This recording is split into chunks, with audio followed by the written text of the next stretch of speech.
Hello, hello, hello. How you all doing? It's Monday, start of a new week, full of possibilities. Hope everyone is doing good. I'm doing great. Bank holiday here, so not that that really means anything, but there you go. But it might mean there's some of you here in the UK that don't usually get to join the stream, so if so, welcome. Welcome new members. Welcome to our friends on Twitch as well.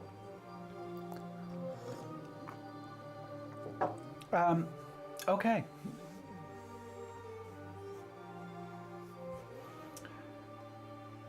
Jaeger says, you might want to try the Primo B instead of 3B.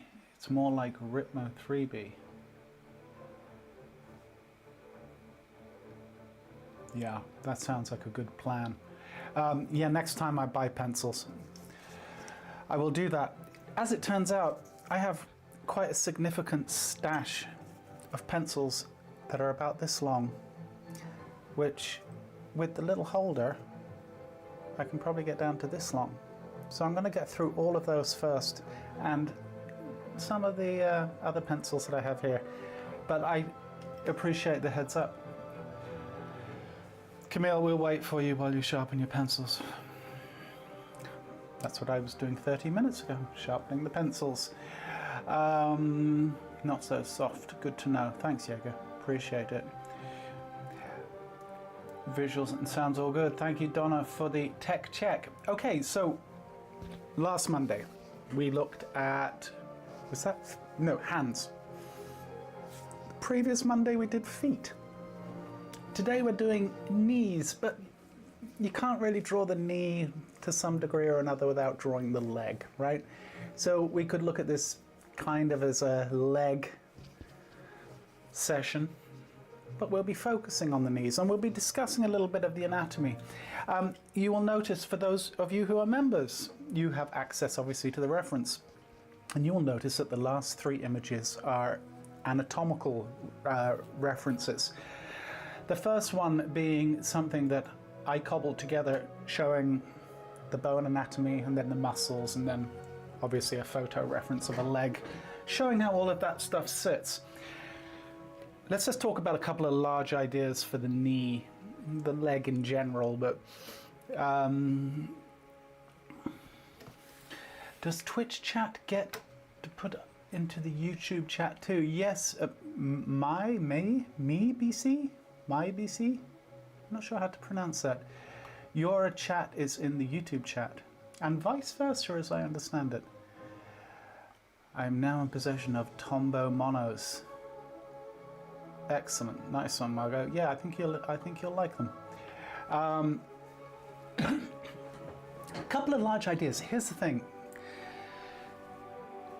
Intersections, what we call, intersections, joints, right? Knees, elbows, wrists, all of this stuff.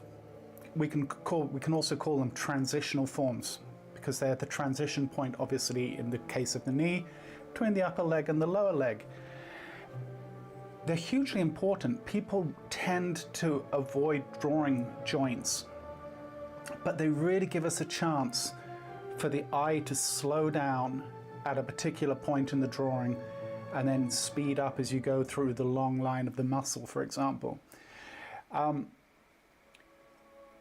We also have an opportunity with joints to bring in overlapping forms, right? And joints generally tend to be quite box-like, whereas, the upper leg and the lower leg tend to be more cylindrical, right? And in their form, yeah, the joints are box-like, so they give us a chance to kind of throw in some anatomy, just to break up long lines, let's say. May. Okay, thanks, May. Good to know. Welcome. This is Brennan C. from YouTube. Ah, okay. Been here since the first YouTube live stream. There's a few of you. Not many, but there is a few of you. Well, welcome from Twitch. I appreciate you watching on Twitch, actually, because hopefully it'll help do something with the algorithm on Twitch, because no one on Twitch watches, which is it's a shame. There might be people over there that would appreciate it. Anyway, I'm I'm getting distracted from my point. Transitional forms are important, and I think that the knee is actually, it's not that complicated. What I'm looking at is a large idea with the knee, right? So we come down, the femur comes down this way, right? And I'm simplifying these shapes, but we basically get something like this at the knee, right? Femur coming down this way. We're coming down to the epicondyles, epicondyles of the femur here. Tibia has the same thing, right? So we can just kind of match this. Oh, I need to change camera angle. Yikes. Okay. You see? Trying to boost your numbers here. Thank you. View changed. Thank you. So, femur coming down to the condyles, epicondyles, right? Sitting in here. If you're looking at the reference, you can see what I'm talking about. Tibia has a similar thing. And we're just drawing this very box-like. It's not quite this box-like, but for the sake of the conversation, that's fine, right? And then the tibia kind of coming down this way, something like this, going down to the ankle. So this is, for all intents and purposes, this section right here where the meeting of the condyles, because you can see how box-like it is, right? That's really one of the big ideas of how we want to think about the knee. The kneecap, the patella, sits up here in this top half, okay? Something like this. That's obviously something that we can see very clearly on the surface of the form of the skin. Okay, so we got a box. In the top half of the box sits the patella. Cool. Okay. Another little thing that we want to be aware of is the fibula or fibula attaches right here, and it comes down this way on the outside of the leg, right? Comes down much skinnier bone than the tibia, and it comes down this way like so. Why does that matter? Well, this region right in here, we tend to see this little knobbly bit right here when we're looking at the figure. That is a useful landmark in terms of when we're looking at the knee and we're trying to dissect these large ideas, right? And try and dissect what it is that we're actually looking at. This is a very useful landmark right here. Another thing that's useful to know is that there is a connective tissue, a strap, that attaches to the patella, and it comes down this way, and it attaches to what is essentially, this tibia here. If we actually just looked at it, with our kind of our lines on it to show form, the tibia is actually shaped something like that, right? So, and it goes up like this. So we see this as an idea sitting up here, right? Something like this. This whole area has mass, and you'll see it on our reference as we're drawing. It's really useful. This is a really useful, and in my mind, an important landmark. A couple of other things for us to consider. Rectus femoris is coming down. Obviously, we know rectus femoris is attached at the ACIS, right? And it comes down this way, and it ends its journey also meeting up with the patella, sitting in here, something like that, right? It's more of a connective tissue here in this region here. It's not so much, this is the muscle region up here. We have a rectus femoris, vastus medialis sitting on this side that comes down the form this way, and vastus lateralis coming down. It is lateralis coming down this way. Right, we have the sartorius, that strap of the sartorius coming down here and attaching down. It actually kind of dovetails into this idea here, right? And then we have the mass of the calf, the inner head, the medial head coming down this way, and the lateral head coming down, revealing itself over here. And then we have what are essentially, I think they would be extensor muscles, one attaching to the this knobbly bit of the fibula coming down this way. I like to think of this stuff generally as a single idea, right? There's 2 or 3 muscles in this region, right, in this segment here. I think we can think of them as a single idea. Same on this side, if you can see the reference, there's a couple of flexors. Flexors or extensors? I think these are extensors and these are flexors. The soleus, etc., coming down this way.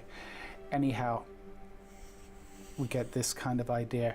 Notice also how this head sits a little bit lower and this head sits a little bit higher.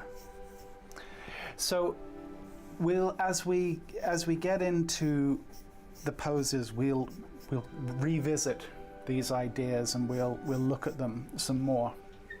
But just think generally, if you take nothing else away from this concept, take away the concept that this box sitting in here like this, that will really get us, and then that the patella is sitting up in the upper half of that.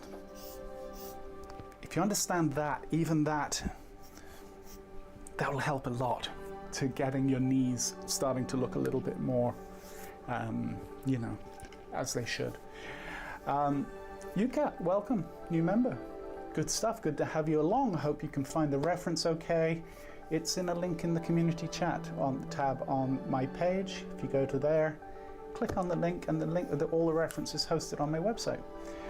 Okay, so with all of that said, let's do the first pose. And immediately you can see, for example, that tendon coming off the patella right on this first pose on her left leg.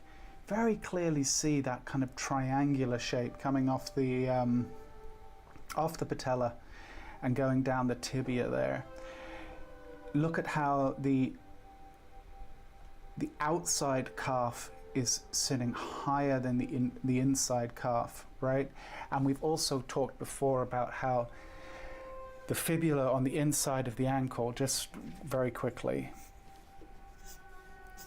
right? If we have the tibia coming down this way, coming down to the foot, right? It's coming down something like that, right?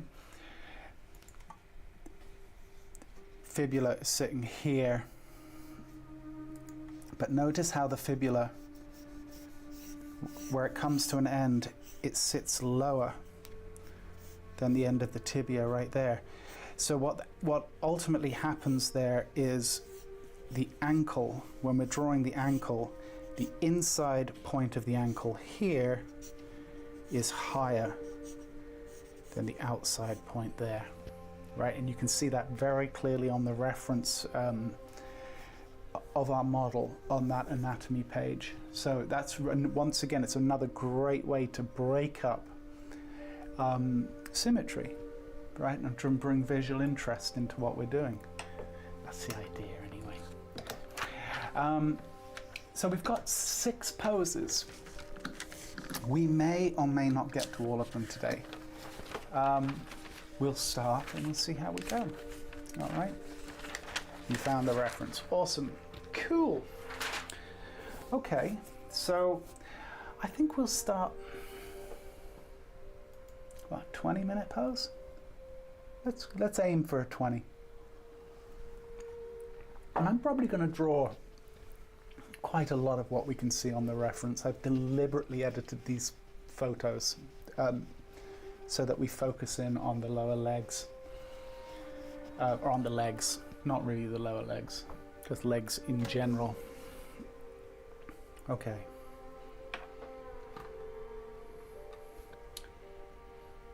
Okay, 20 minutes. Let me hit the clock.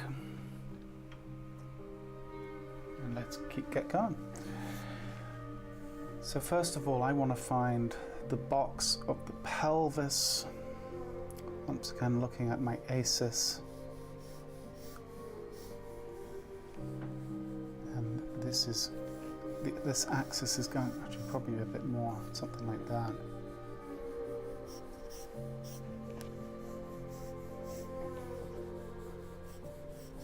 That will do us for now. About 1/3 of the way down our iliac crest. The ASIS sitting here and here. Our inguinal ligament is going to be coming down this way down, attaching at the pubic bone. Center line's probably about there.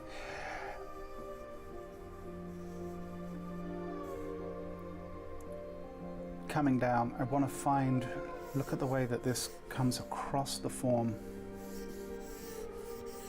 Comes down this way. This leg coming towards us. So immediately I want to get in my topography lines, just give a sense of the direction of that cylinder, right? Then just very loosely, I know my knee is roughly about here, and then I'm going to throw in the tibia. And look at that beautiful curve on the tibia. The tibia is a great bone for helping establish and bring rhythm into our drawing. Even though we're not going to see this, I just want to be able to, okay, something like that. So yeah, this knee is about here.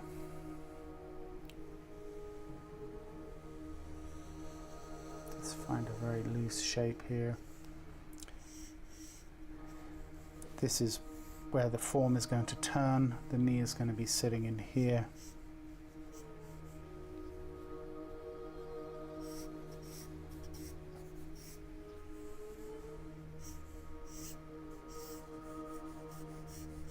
Come down. That ankle's going to be sitting about there. Yeah, tibia coming down this way.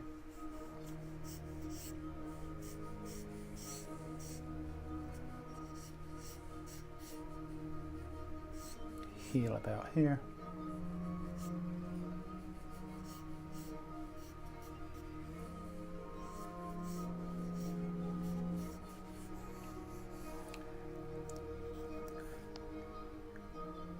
We know that we have the sartorius also coming down this way, running down, and as we discussed, that's going to be attaching to the side of the knee in here.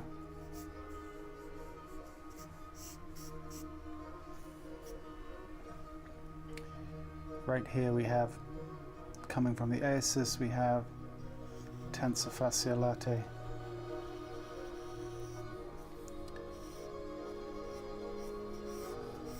Here we have the rectus femoris.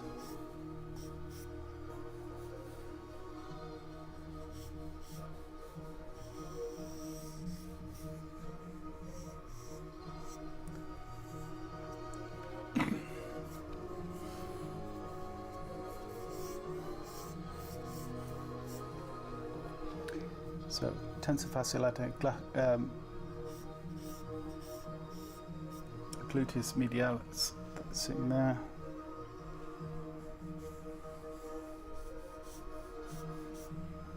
Okay.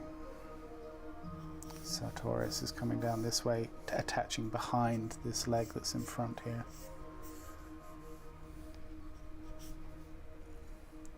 But you can see that, just a hint of that sartorius coming down this way.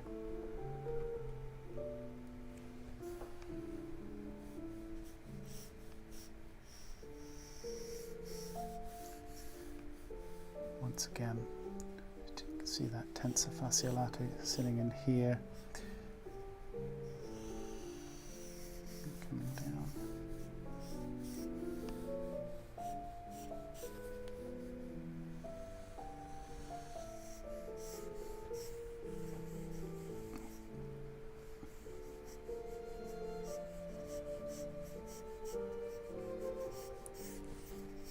tibia sitting in here. And then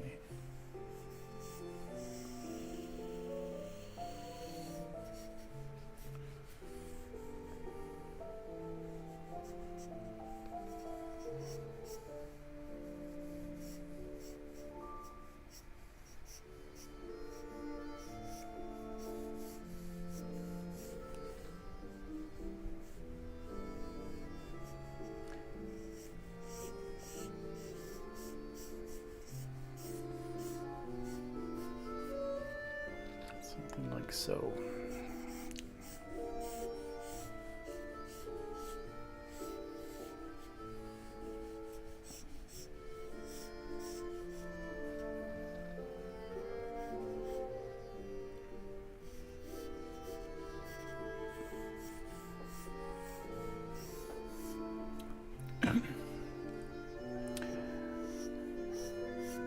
See the oblique kind of sitting in this area here.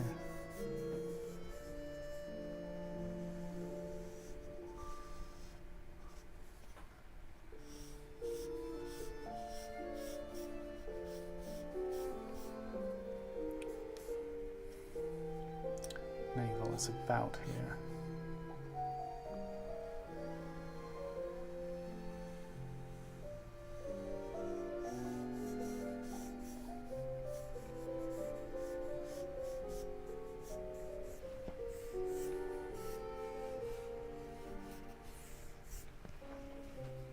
All right,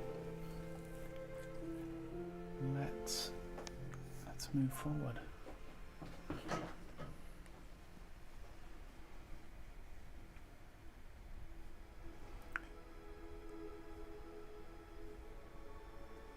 So we've got the patella, right?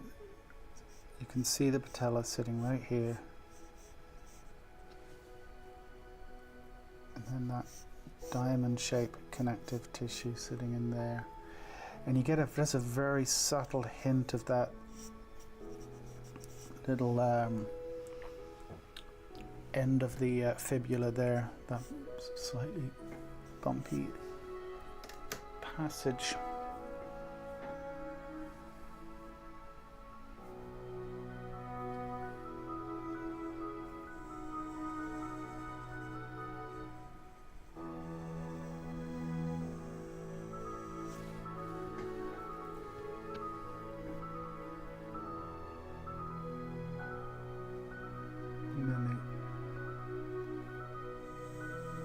Inner thigh, sitting in there.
Coming up, touching at the iliac crest. Sushi says, I finally joined. Awesome. Welcome, Sushi.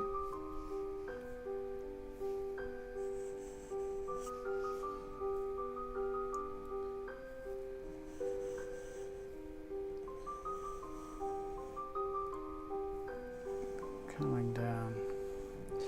There's some very subtle direction changes, you know, coming down even just a simple section like this, and it's really worth trying to, if at all possible, observe those and bring them into the work. You know, when you get these really long passages of kind of, you know, could be the thigh or you know, the calf coming down this way, there can be a tendency to want to, you know, just throw a line down. But if you can really try and observe and look for those direction changes, they really make a, I think they really make a big difference.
Coming down to our heel.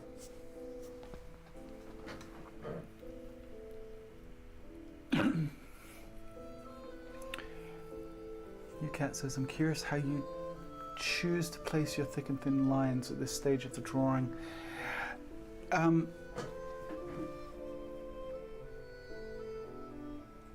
I would say, honestly, like mostly it's just intuition from doing this a lot. But generally speaking, there might be a method to the madness. I tend to hit, let's say, give a little bit more weight, you know, where I want to show weight, for example. So if you like look right here, this is very thin, but then as we come through here it gets thicker, and then it gets quieter again until we get to a transitional point in the drawing. So between like something being a transition or a direction change, let's say, or I want to express the weight of a muscle or the weight of a particular form, I would say it's all of those things depending, if that makes sense.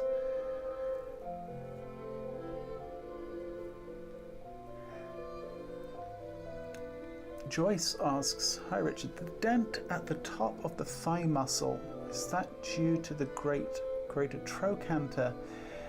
You mean the dent on, I'm guessing you mean on the right leg, right down here. Because you've got basically the head of the femur is sitting probably about here, and then the great trochanter is coming out this way and it's pushing right about here, and then that femur is coming down this way, kind of like this, if that makes sense, right down to the box-like idea that we talked about for the condyles.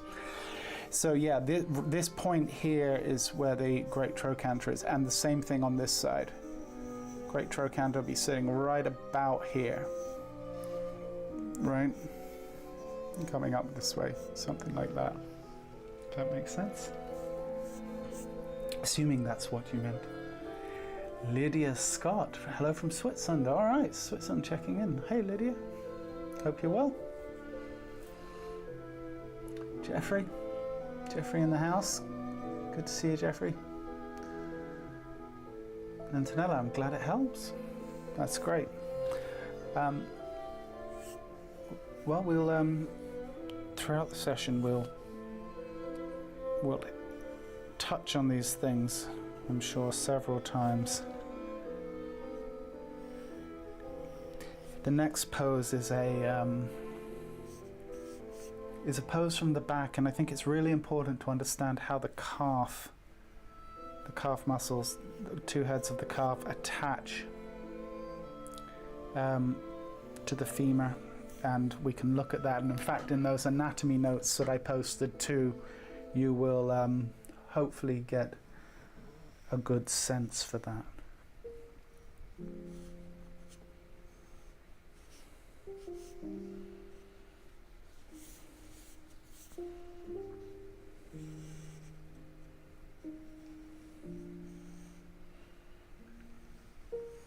I hope you guys are enjoying this kind of change of pace for a Monday where we're looking at this stuff.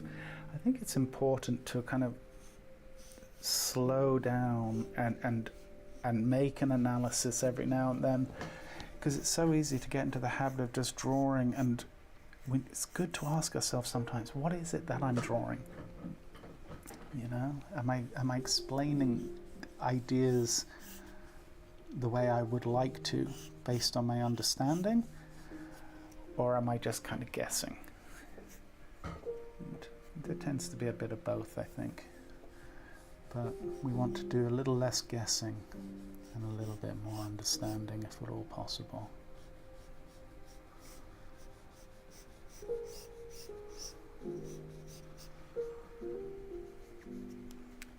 So we have nice core shadow coming down this form, then meeting up with the tibia here.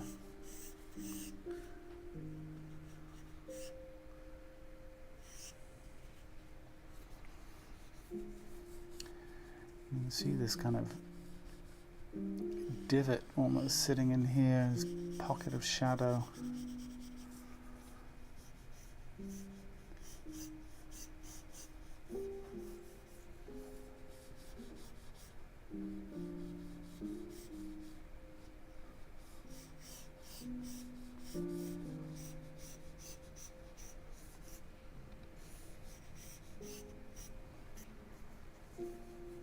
I'm just going to keep just chipping away at some of these core shadows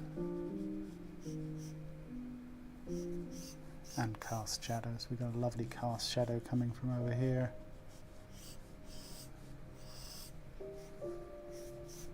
That's sitting in there.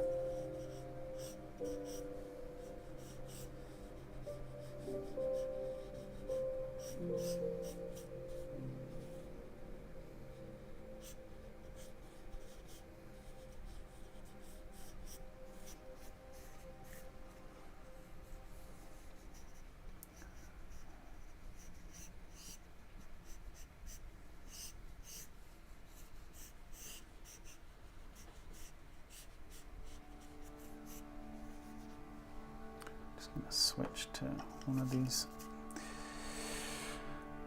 what are they called, primos? Yeah. Which can call themselves 3Bs. I would argue they're actually softer than the regular 6B generals. But they're very nice for laying in tone at this stage.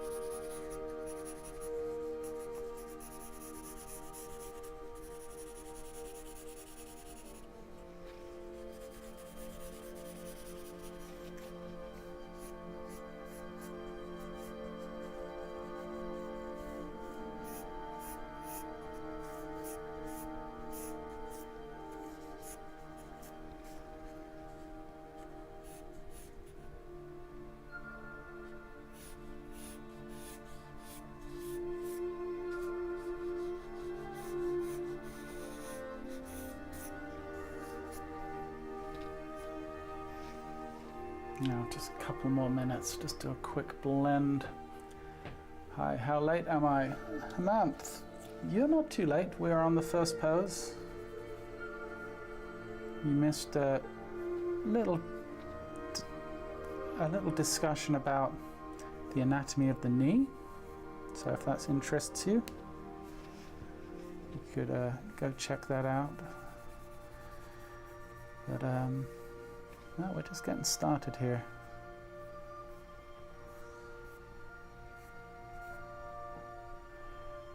I'm just going to pull out a little bit of tone in here for that reflected light, right?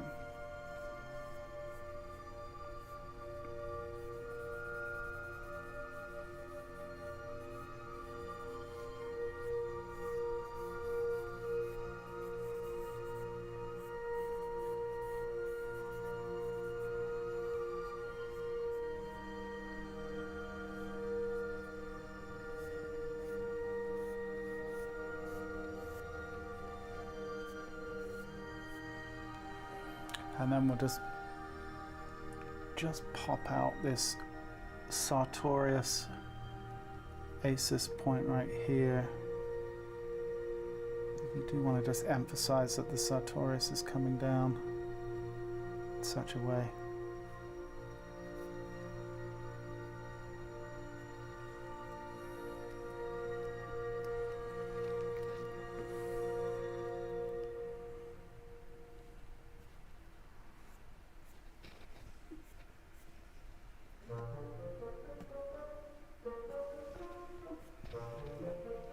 Okay, we're at 21 minutes. I think that's probably a good place to stop.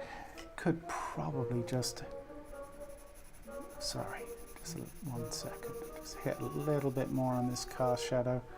Just want to really kind of help the reflected light over here, if nothing else.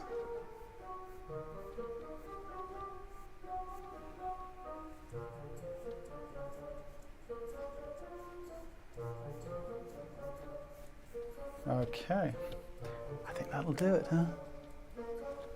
Good enough. Good enough.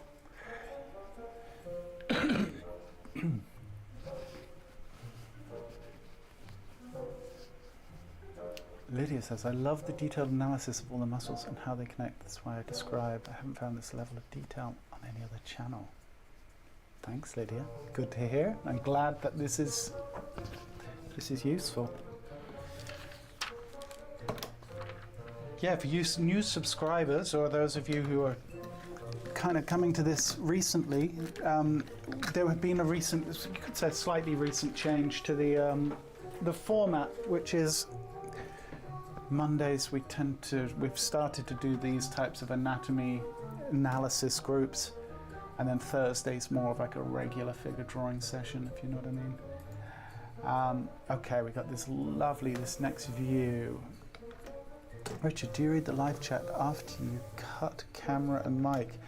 I do, Hemant. I try to catch, and sometimes there'll have been a conversation which I didn't catch during the stream, and if I think it was something that pertained to me, I will definitely go back and have a quick look. I tried to keep on top of the chat for the most part during the stream. Kind of depends how busy the chat is, to be honest. But it's nice to be able to answer questions in real time and all of that good stuff. I'm tempted. I think I'm going to switch pencil.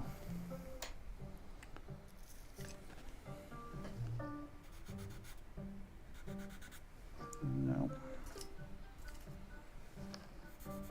You do. Okay.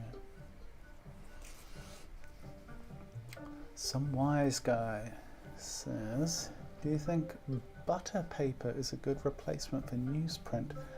I've never heard the term butter paper.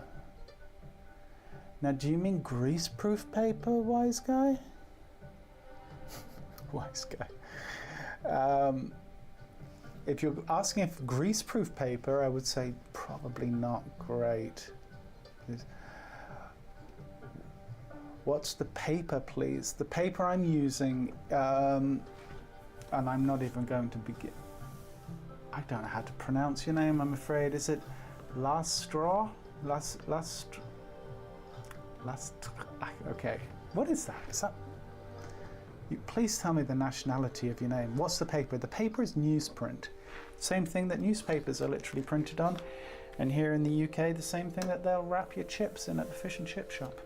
It's also used for packing, you know, putting between plates and that type of thing. It's just about the cheapest paper money can buy.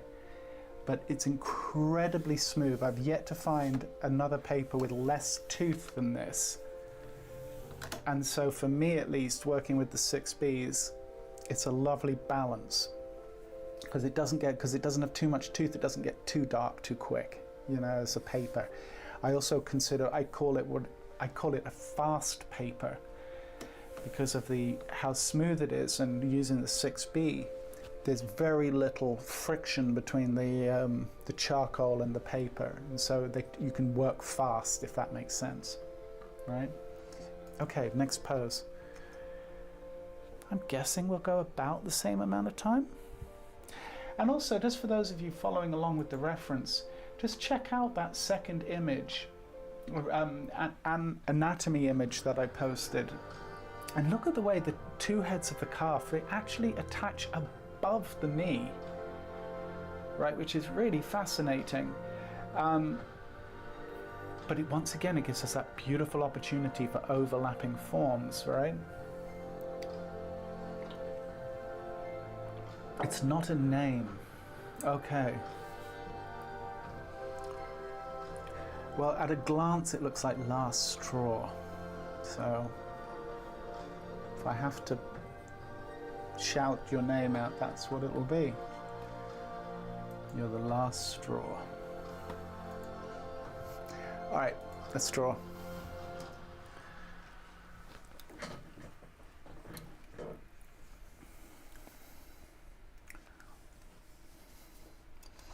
I'm probably going to do both legs, but I'm going to be focusing on her left leg, I think, at least initially. But let's plan on them both. So I want to just... Actually, which is slightly unconventional for the way I normally think, but in the interest of getting everything on the page, I'm just going to indicate where I think the knee will be. The pit of the knee. And I'm going to draw a center line, kind of coming down this way to where I think the heel will be.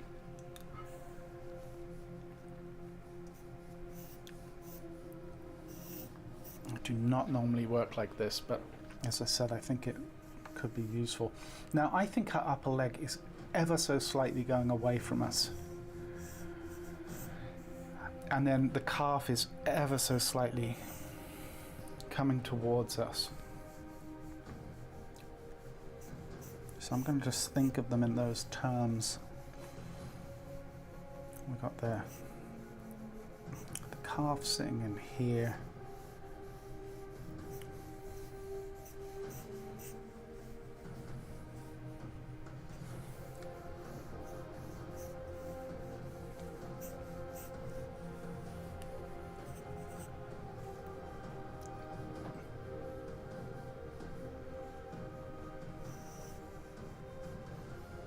And we've got the ligaments coming from the hamstrings sitting there.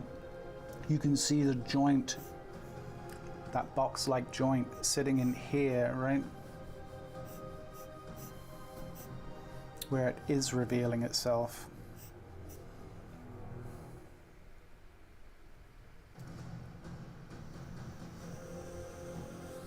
Kind of going up that way.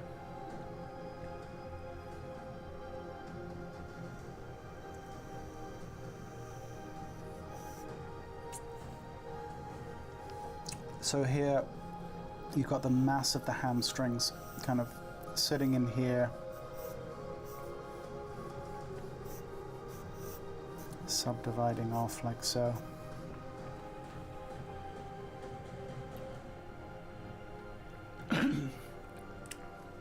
Whenever I draw on newsprint, I never give my best effort since I know it's not archival. You're right, Wise Guy, you are right. It's not archival, and it is a shame it's not archival. I'm kind of even looking at this, I feel like, well, this leg is taking up so much real estate.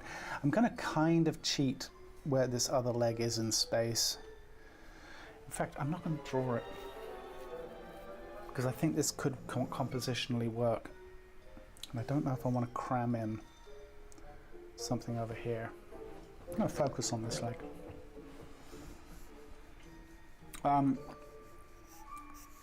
I haven't worked on anything other than newsprint in so long.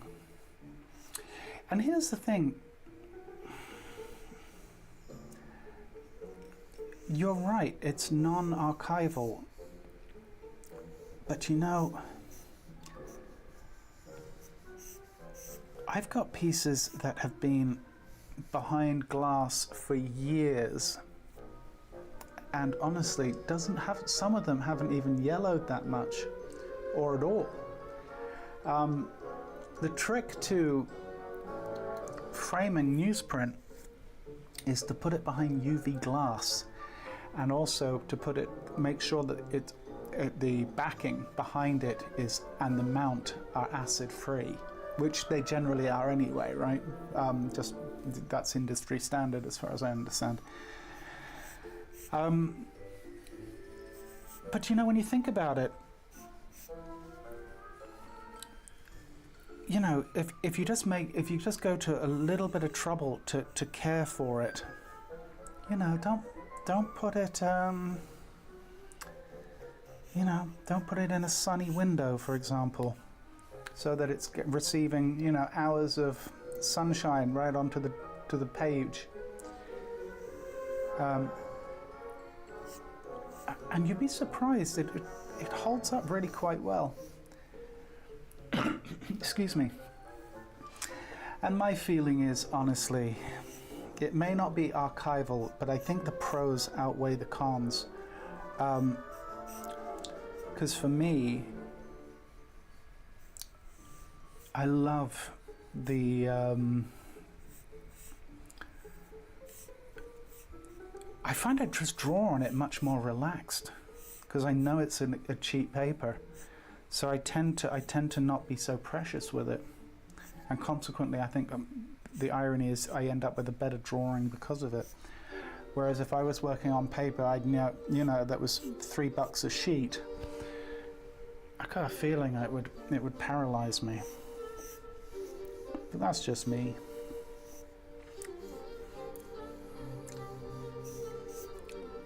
And also, let's be honest, do my drawings really need to be surviving 300 years from now? I would say no. It's enough. You know?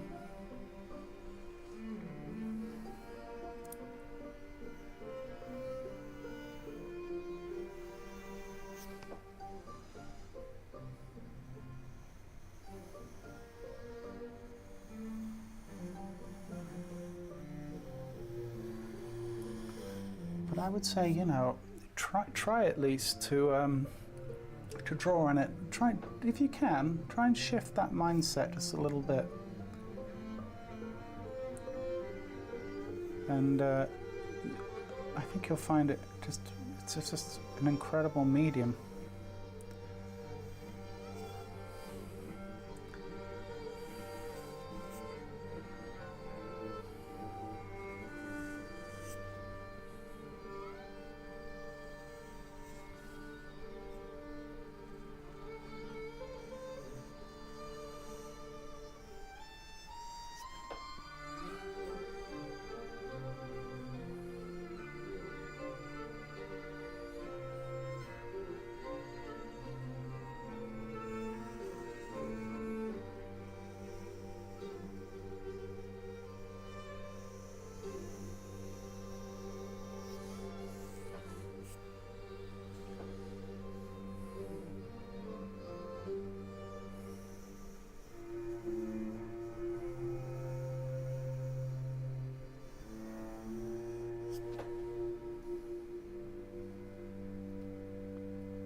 You know, on a bit of a tangent, but something I've been thinking about for years, as someone who practices music, you know, when you think about the thousands of hours that go into practicing an instrument, and the fact that, you know, 99.99% of musicians are not recording their practice sessions, right? Their daily practice sessions. So a note is hit and that reverberates into the universe and decays, obviously, and then it's gone, right? It's gone forever, or at least in any perceptible way. It's not so different to drawing on newsprint, you know?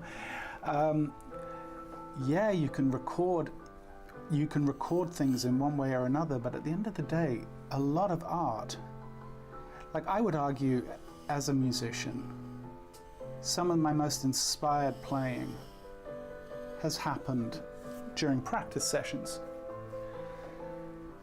that were not recorded, and they kind of just, you know, then they're gone,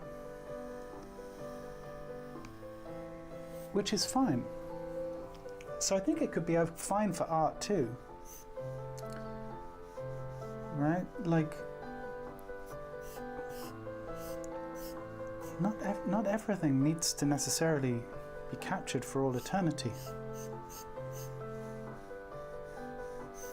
I also do maintain, and I've said many times, that for me, the process of the drawing genuinely is far more important than having a tangible piece of art to show at the end of it. Like, that's nice, but I would far rather have an experience that felt meaningful on some level, and that experience to just go out into the universe. Then I hope this makes sense. Maybe I sound like I'm going crazy, but that's just the way I kind of feel about it. I'd much rather be present in the moment and enjoy what I'm drawing and take the chance of the drawing never existing beyond that moment, if that makes sense.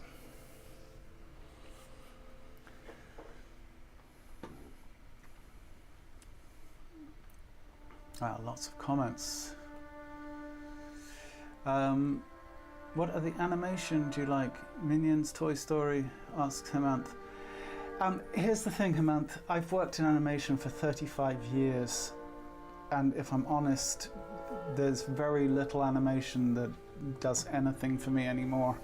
And that's not for a lack of skill or creativity on the parts of the makers of it. I'm burnt out on animation. I'm burnt out on the design language of animation. It just doesn't really excite me on any level. I like to see beautifully animated things I can still enjoy and appreciate, but I don't see an animated film from one year to the next anymore, to be honest. I haven't seen half the movies I've worked on, so, you know. But I enjoyed Toy Story. Minions, yeah, you can keep Minions. But I've enjoyed a few animated films, all right? It's a very different view for paper, but I get it. That is a must try. Soft charcoal with low toothless paper, yeah. I got windows all over my house. It's always sunny where I live. Well, unless you live in a greenhouse, wise guy, there's going to be walls that don't get direct sun, I would imagine.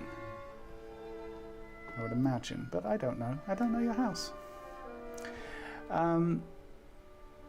Interesting that the Tombow pencil kit came with a description of the type of paper you should use with graphite, and they suggest medium weight, about 70-pound paper. Okay. Yeah, you know, here's the thing with Tombows, copy paper will get the job done. You know? Do you use sketchbooks? I feel the same with one. I don't want to ruin the pages. I don't use sketchbooks, Lydia. They scare the hell out of me for that exact same reason. Just looking at the blank first page of a sketchbook will send me into paralysis. And I will inevitably do a bad drawing just because I'm thinking I don't want there to be a bad drawing in this really expensive sketchbook. When I was studying figure drawing, I worked mainly, initially, I worked mainly with graphite. And I just bought a ream of A3 Xerox paper, and I worked through all of that. And it's obviously it's cheap, and it's low commitment, and arguably more archival than newsprint.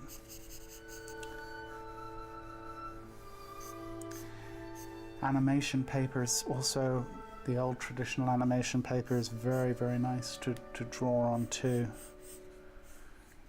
Has a lovely weight to it.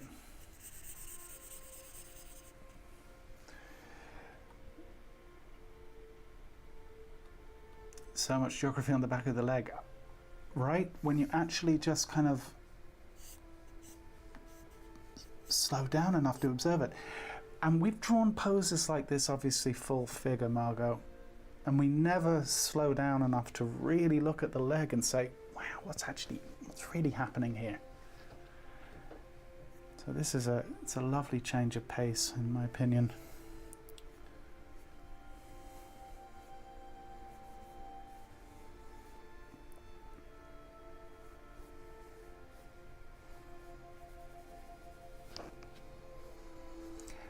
And you know, look, if there was an archival paper that I felt replicated newsprint, or gave me what newsprint gives me, and was archival, well, yeah, sure, that would be lovely. But until that day, the newsprint is good.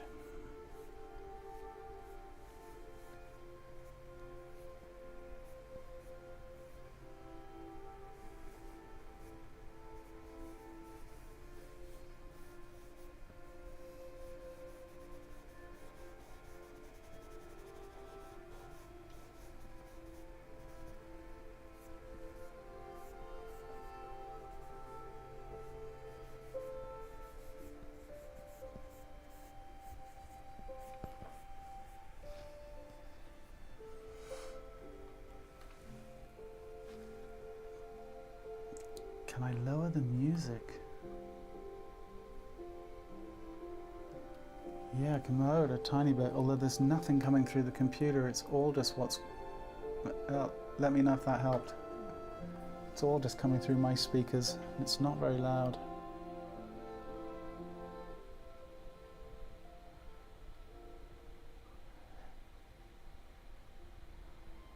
The fact that no one will post themselves learning an instrument has the effect of feeling like you're the only person in the universe that sucks at an instrument.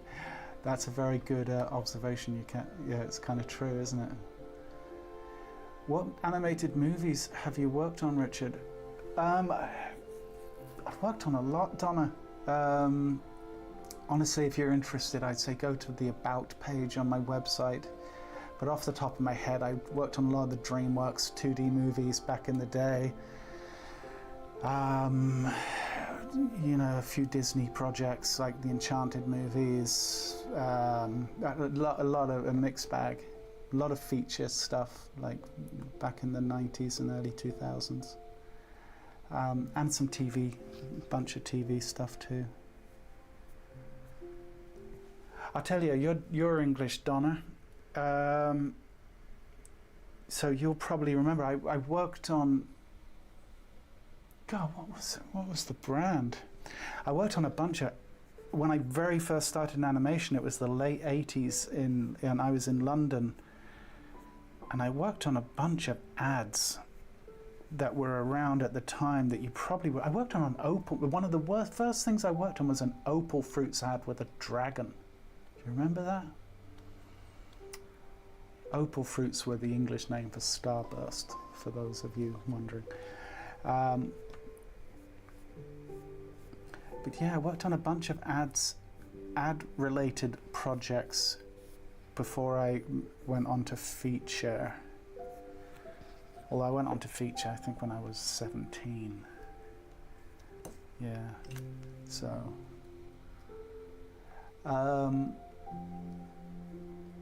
What a beautiful perspective. I assume you mean the drawing. Juggernaut, thank you, if that's the case. I'm using tons of Fabriano paper and 100% light fast pencils, creating stuff that needs to be archived in recycling bin. Yeah. I don't know if I've tried the Fabriano paper.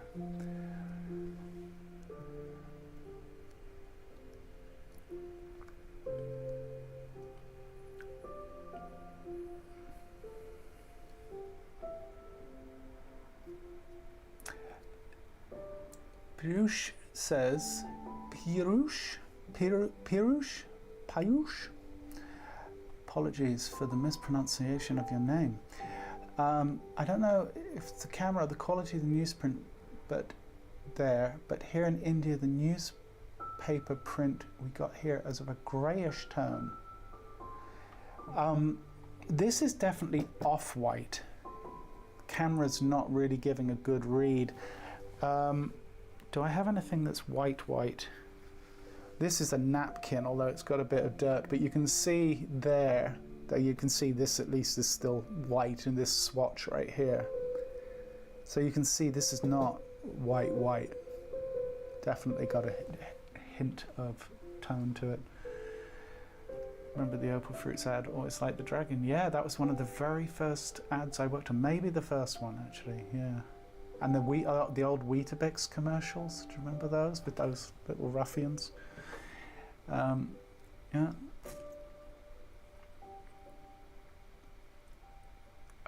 I cannot be without asking this. What about Ghibli movies? Studio Ghibli, yeah, look, Miyazaki is amazing, right? And I enjoyed some of his films over the years, for sure. I don't think I've seen maybe half of them. But yeah, look, he's very nice.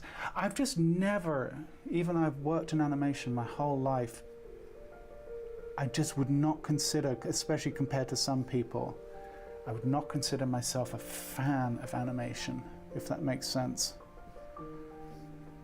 Maybe it doesn't make sense considering I've worked in it my whole life, but I appreciate it. And the thing is, at least the job that I did in animation, I think I was pretty good at it. And so I was satisfied being good at my job and just kind of getting on with it and doing a good job. But to be honest with you, animation for a large part was about financing my ability to practice music.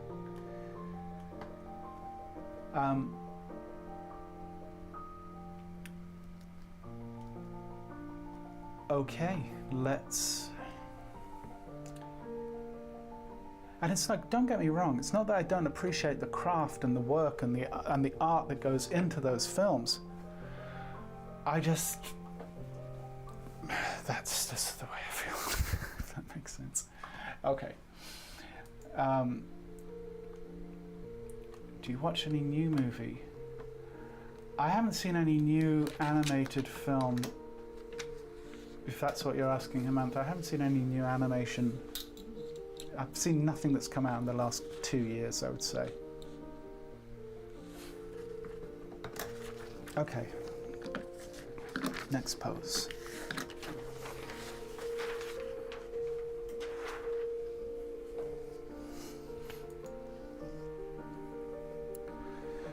All right.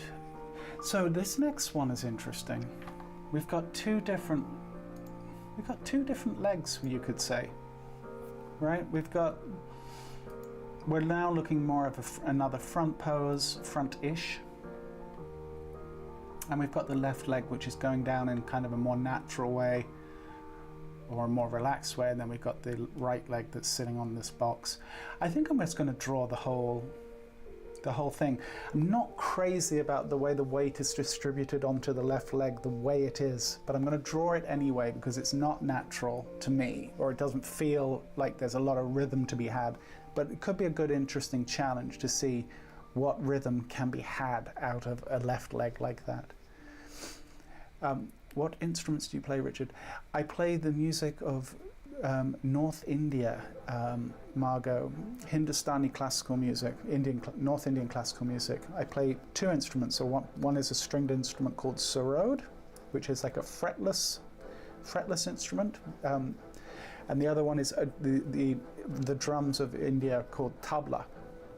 The two small hand drums, a high-pitched and a low-pitched drum that are played together. And you usually study the rhythm and the kind of the tabla before you move to the instrumental music traditionally. And that's kind of what I did, although I didn't know when I was studying the percussive side of it that I would end up studying the stringed side of it. But I studied tabla for probably 5 years, and then I moved on to the sarod. But it was all consuming. Okay, here's an interesting, you want a little story? Hemant, you haven't asked for a story yet today. I'll tell you a story. I'll tell you a story about my music practice and why animation took the role that it did for me. But let me get this drawing started. I'm just going to change pencil again. Just need to find one. You'll do. Yeah, see? Yeah, Jaeger plays North Indian classical music as well. We actually know each other from Los Angeles, myself and Jaeger, but from the music side of living in LA, not from the film side. And it just turns out that Jaeger happens to be a great artist on top of everything else. Her many talents. Sorry, man. Don't be sorry, Hemant. Yeah, so... Okay, now that, you know, I know that these instruments probably to most of you are kind of foreign, but you'll just have to kind of bear with the terminology kind of thing. All right, I'm just going to reset the clock. We'll go roughly about the same amount of time again.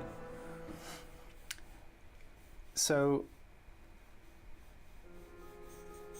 I was studying this percussion instrument, tabla, in Los Angeles when I got there, and I knew as soon as I got to LA that this was something I wanted to study.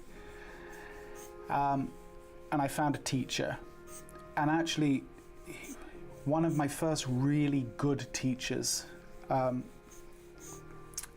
as I've told you before, I was academically not a good student at school, but he was one of the first teachers that I had that kind of instilled in me the idea of learning how to learn, right? Which had never really, coming from a very non-academic kind of family, something that had never really been instilled in me on any level. Anyway, I was studying percussion with this teacher for several years. Yeah, about 5 years, I would say. And I knew, you know, the music had kind of grown on me during that time, and I knew that I wanted to learn a melodic instrument because the melodic side of the music was so fascinating to me. But I didn't know what instrument. You know, for those of you who know anything about Indian classical music, sitar is a very popular instrument. You know, that instrument that was popularized by George Harrison in the Beatles. But sitar is a very popular instrument in India and globally, really.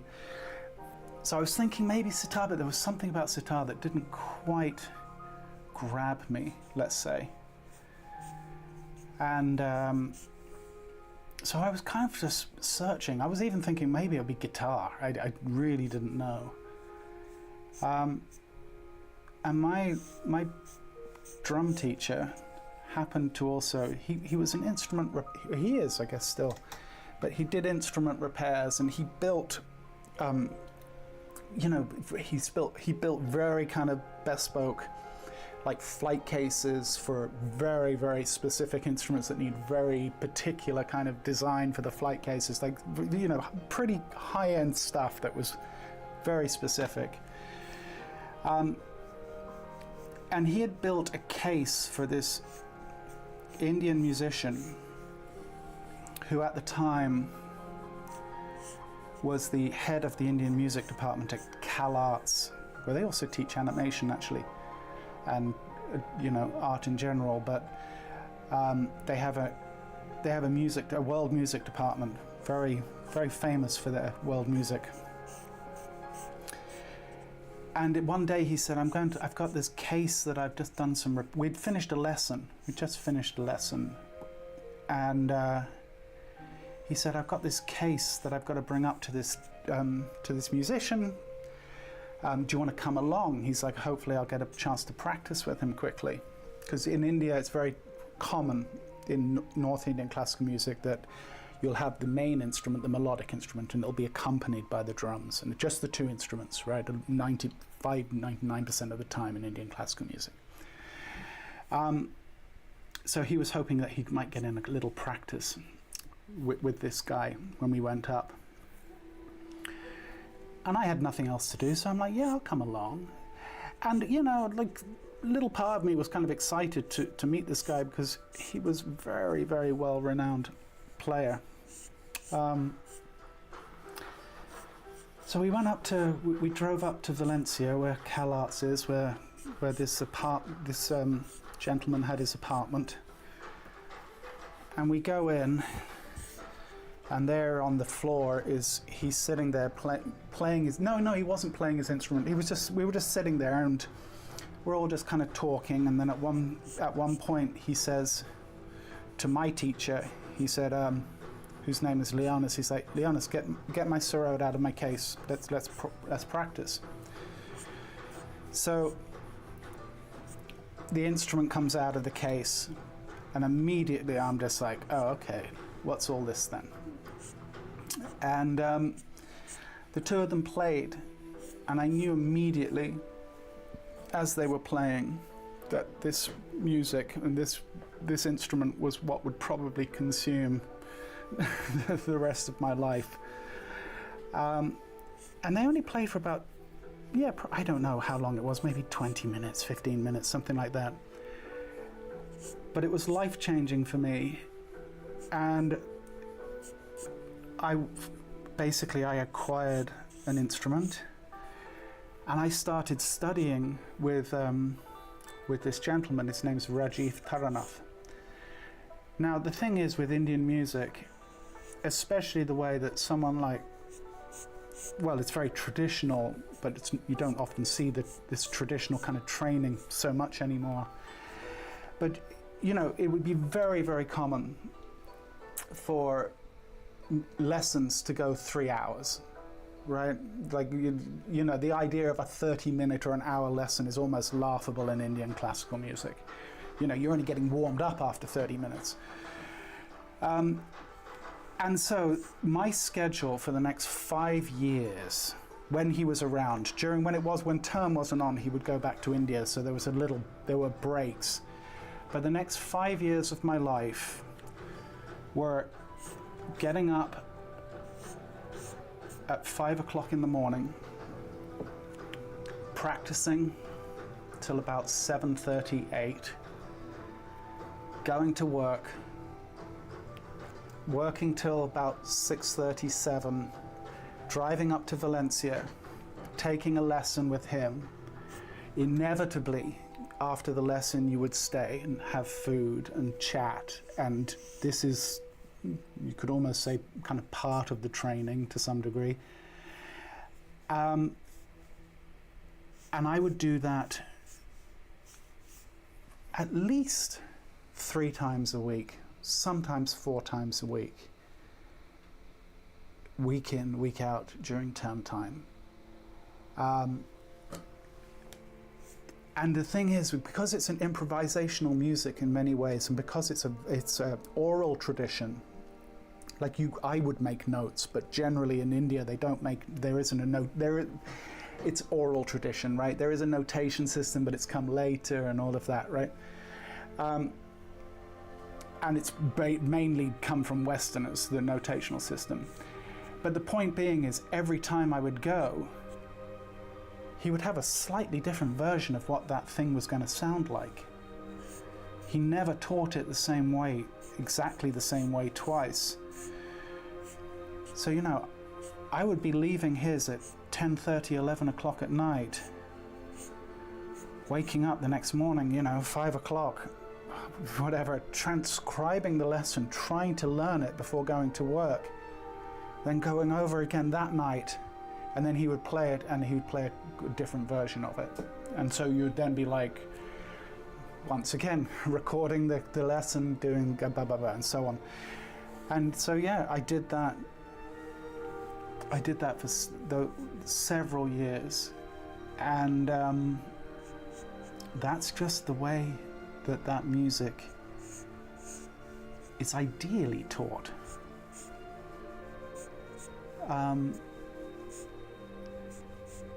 And so during that whole time, animation was my day job. You know, every day I was going into the studio to work on these different films, but it was very much in the service of, you know, helping me continue my musical training. And it was a fascinating period of my life. And it was tough, and it was very tough for my wife too. She made a lot of sacrifices.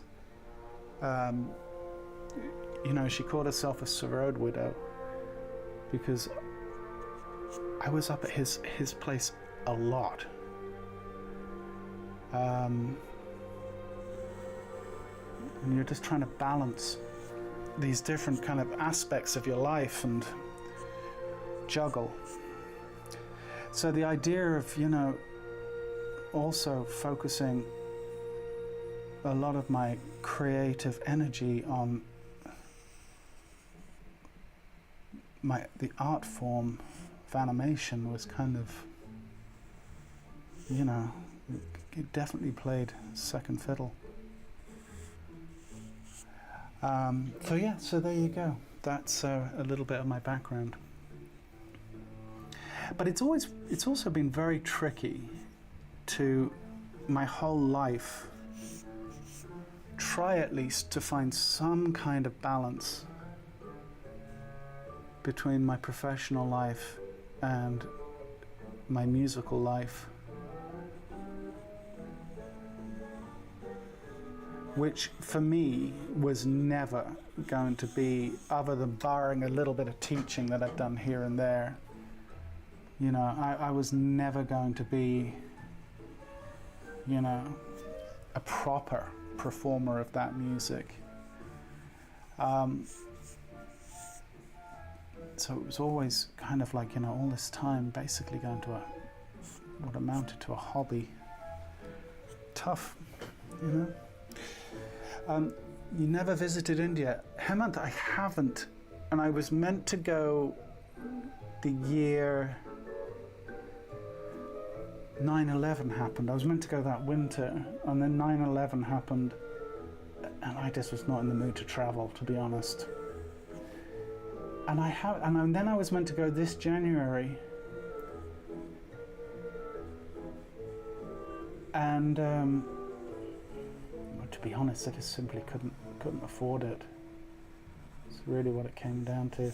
But in Calcutta, every January, at the end of January, there's something called the Dover Lane Music Festival, which is kind of like the, you know, the Super Bowl of Indian classical music.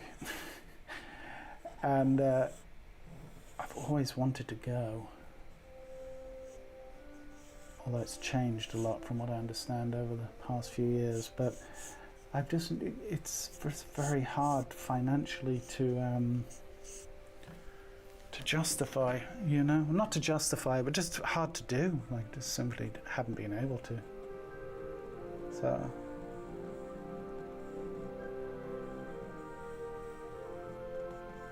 I do hope I'll get a chance at some point. I was actually thinking a lot about that last night, funnily enough.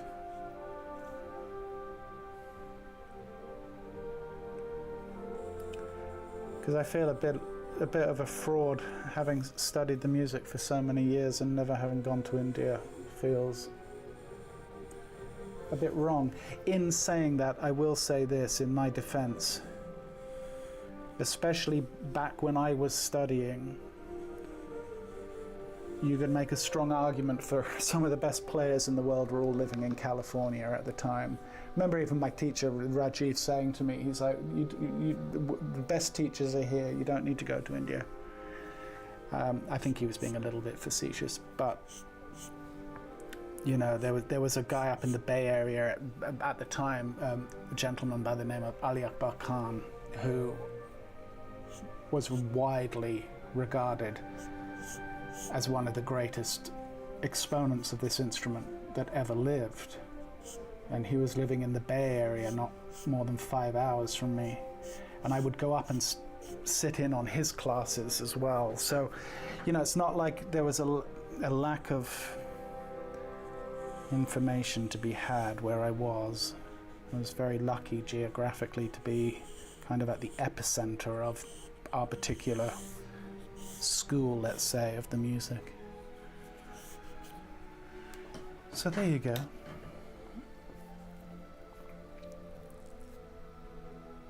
You played at Dover Lane 3 times, Diego. Fantastic. Yeah, there you go.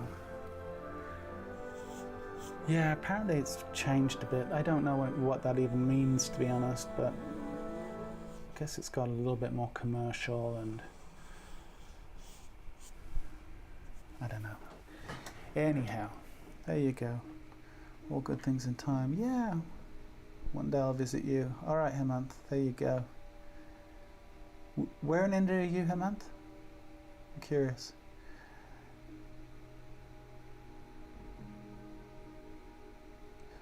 There was a large influx of Indian folks going to America a while back. Well, these guys had been there since the early 60s, Lulu. People's culture carries wherever they go.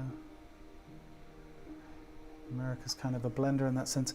Well, it's one of the things I loved about living in Los Angeles, and it's, you know, it does sound like a cliche, but it really was, as culturally, it is such a melting pot of ideas and traditions and folk that it made living there very interesting. One of the things that LA has in abandon is talented people from all over the world.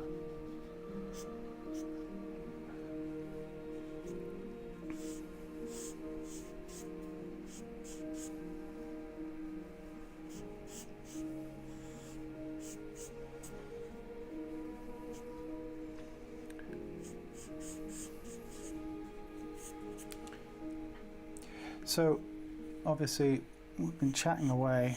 I haven't really explained a whole lot of what I'm doing here, but hopefully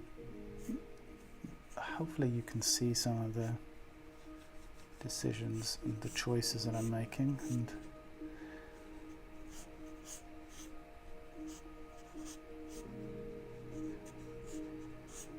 but you can really see with her, well, with both legs, but with that right leg up on the box, like, really get a sense of that box-like structure for the knee. And this is quite a difficult angle because obviously the nice thing is, though, even when the femur is turned at a 90-degree angle like this, the epicondyles maintain, for the most part, they maintain that shape as they did when they were up, because they are a box-like structure, so you go kind of from one plane to the other, if that makes sense.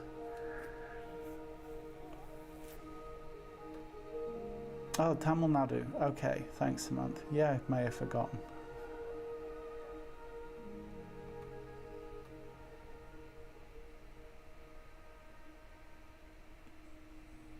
Yeah, I'm gonna go Jaeger.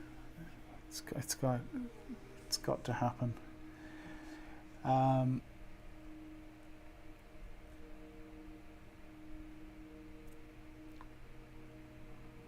Oh, you get all kinds of crossover.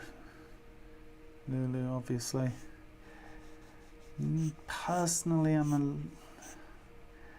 little bit of a purist with it, to be honest. There are some crossovers that I think work very well. I think there's a lot that don't.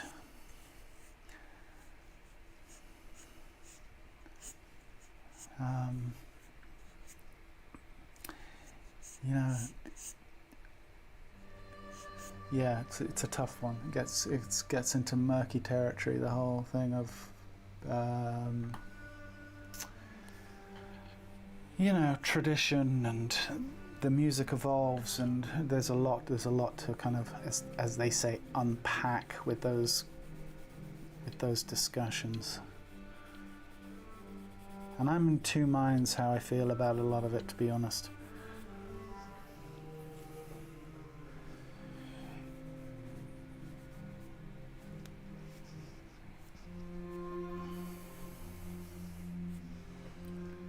We should have a long talk about India, Richard. Yeah, that would be great. Yeah.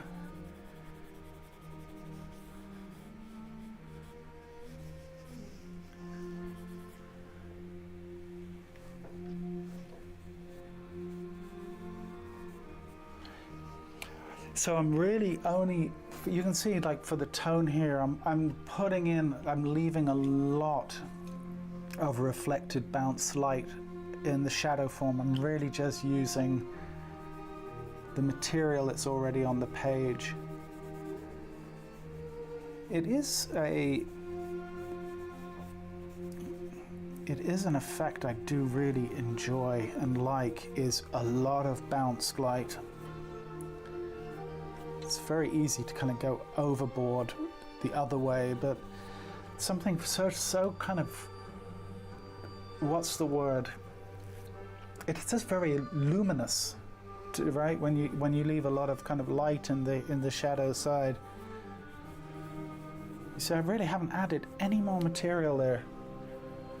Just worked with what was already kind of on the page. Makes for a very nice effect.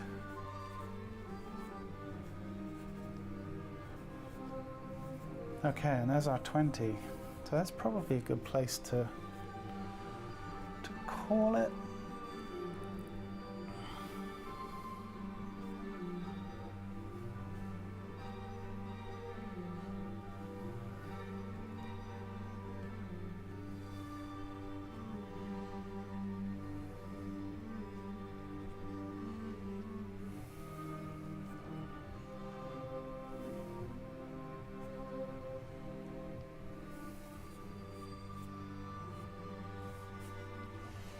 Yeah, I'm going to leave that there. It seems like as good a point as any.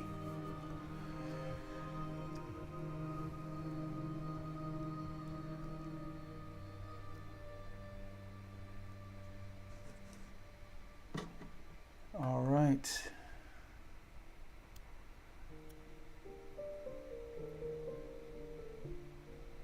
I'll check that out, Lulu.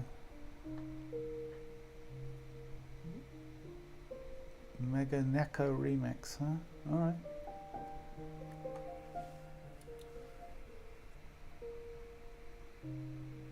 I'll check it out. Talk something about America.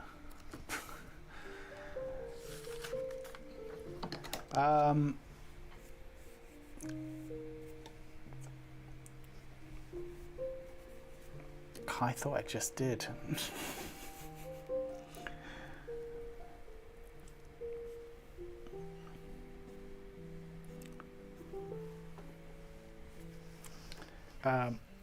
If I think of something worth talking about that will be interesting, I'll bring it up.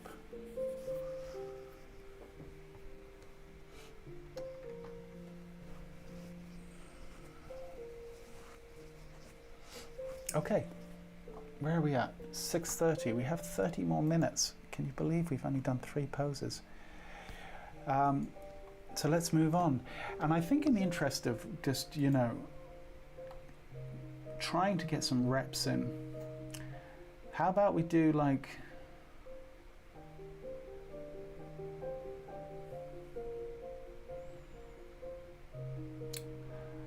Let's just do a couple of 15s, huh? And we'll just skip the last drawing. Because I think these are benefiting from us spending a bit more time on them.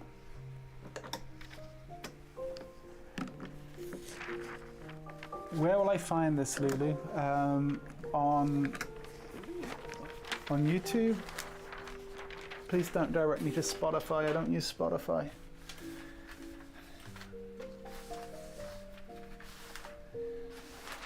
Okay.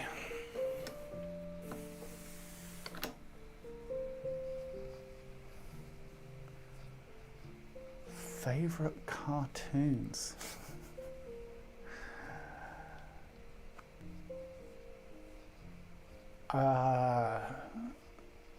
Favorite cartoons.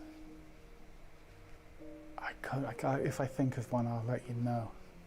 Nothing's jumping to mind. There's a lot that are great, right? I'm not really the person to ask, Hemant.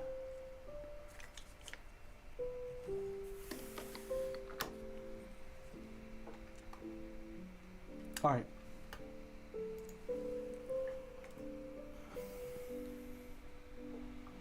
Coming from Canada, talk about America is not very positive. Why? Do you not like America? I can't really talk about Canada, although I've been to Canada twice. I've been to Montreal and I've been to Vancouver. It's actually in Montreal for work. Actually, only about 2 years ago, year and a half to 2 years ago, I was over there for a film I was working on. I was there for what, about 2 weeks, I think, and then I was in Vancouver probably 30 years ago. Yeah, crazy. Liked both very much, just for what it's worth.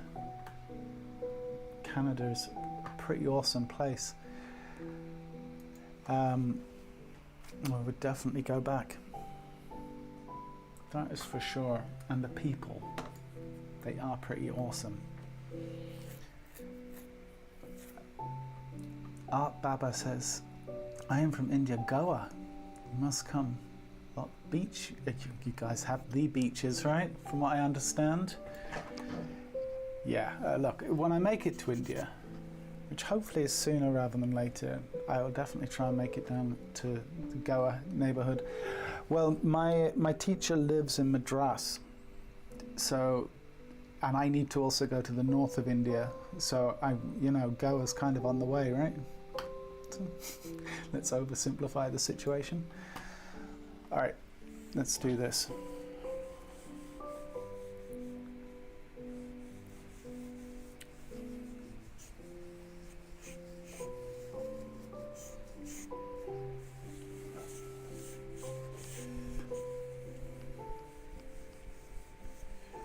Actually, I'm going to pull this up a little.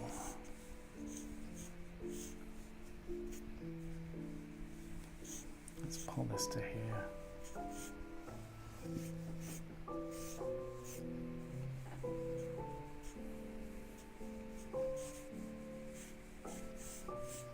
Oh, forget that first. A couple of lines I put down.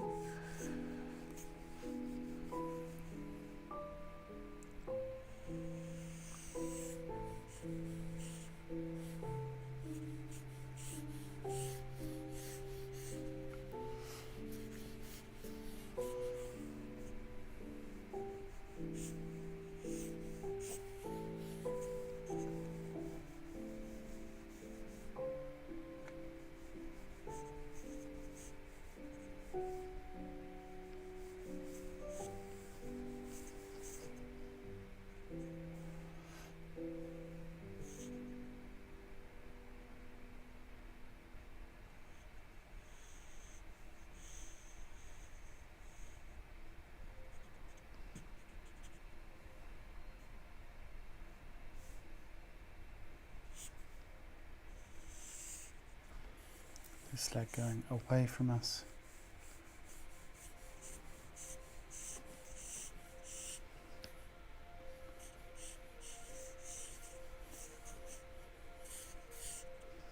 Something like that.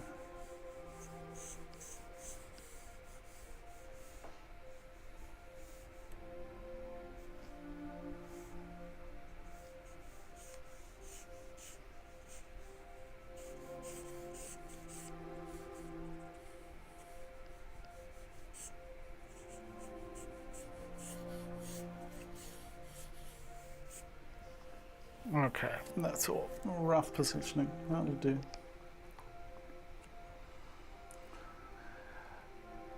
Is it art yet? Hey Rick, is what art?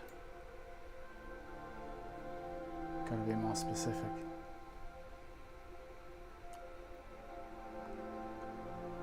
Uh-oh, don't you be getting political on here, Rick. All we hear about is political chaos. It's a tricky time. Putting it mildly, it's a very tricky time for the States right now. Yeah, look, what can I say?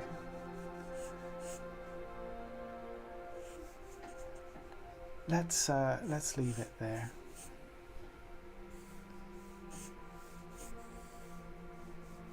If you don't mind.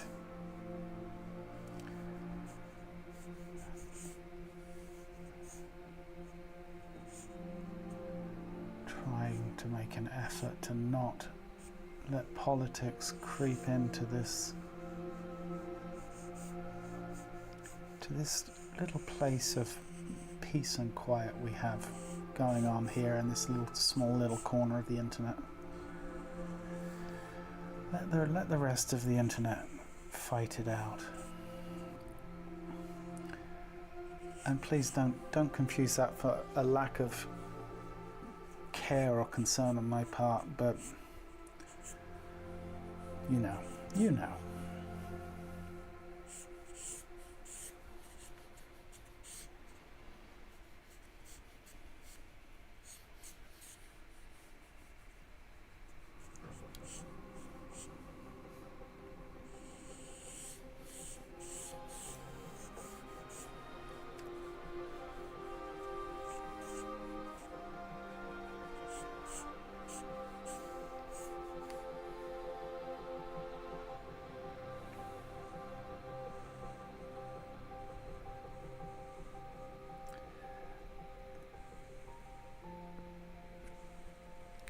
For those of you drawing along, I will hopefully, if I don't mess it up, I'll be able to elaborate on this point in a little while, but do me a favor and just pay an extreme amount of attention, should you wish, to this passage in here.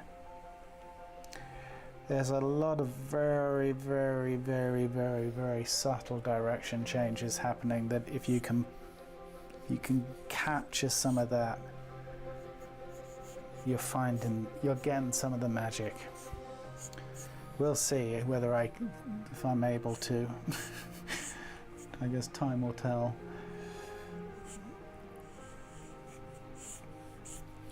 Not quite there yet with the drawing, but this area particularly is going to be very interesting to me.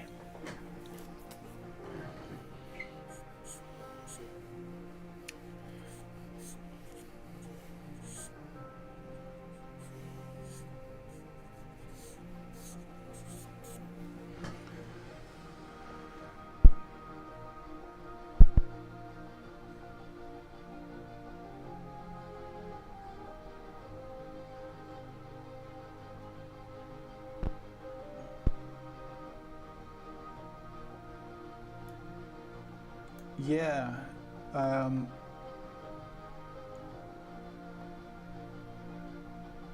visiting an OG teacher might be worth its own trip. Honestly, I would love to visit my teacher in India, and honestly, it was one of the reasons why I wanted to go this winter or this January. And you know, the reality is, none of us are getting any younger, right? I really would like to try and make it while he's still around. And I mean that with nothing but respect, but he's in his early 90s now. And you know, I know it'll be one of my big regrets if I don't make it over there.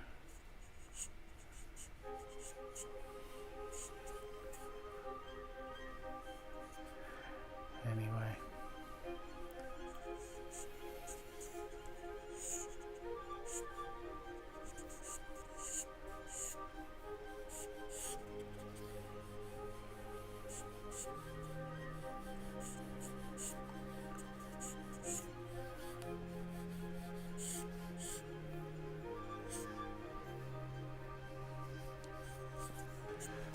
Something's off with my proportions, and we're already at 8 minutes. What did I say? I said 15 for these, didn't I? Okay.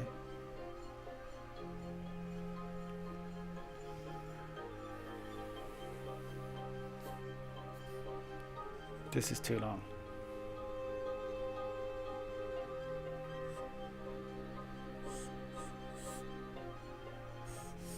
This will be here.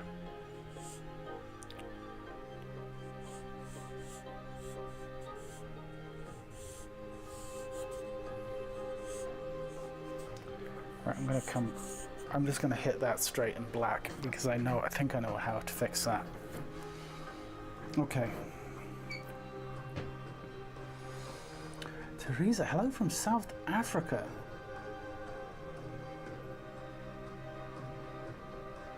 South Africa checking in.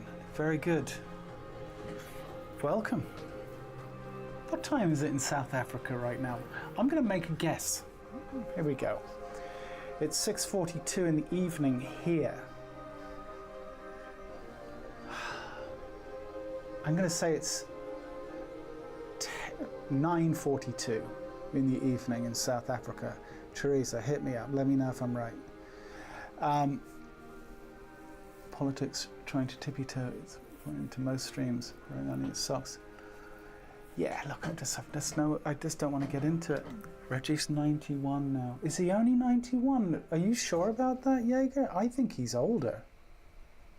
I'm fairly sure he's older than 91. I think he's about 93. Could be wrong. I'm probably wrong. You're probably right.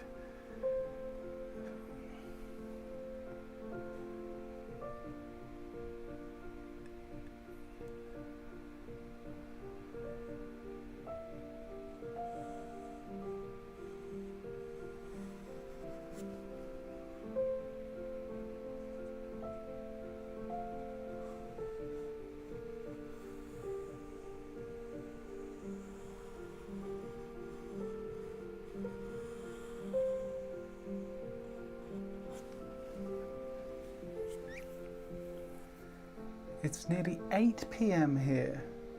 Really? You guys are only an hour ahead of us in the UK? That's shocking to me. That's absolutely shocking. I could have sworn you guys would have been at least 2 hours ahead. So it's what? It's 7:44 there, Teresa? Wow. All right. 8:43 in my area in the Balkans. All right. Got one right by, just by accident. But good to know. We're 2 hours ahead.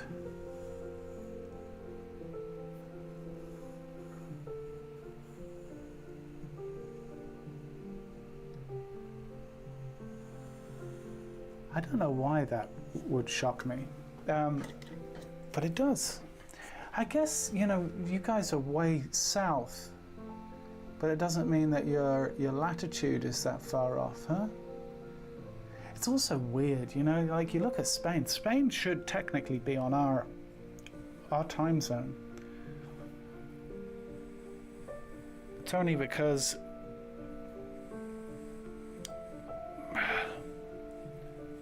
some who was it? Was it a Spanish king or politician? Just didn't want to be associated or something with the UK, so changed the time zone in Spain. But if you actually look on a map, Spain should really be on UK time.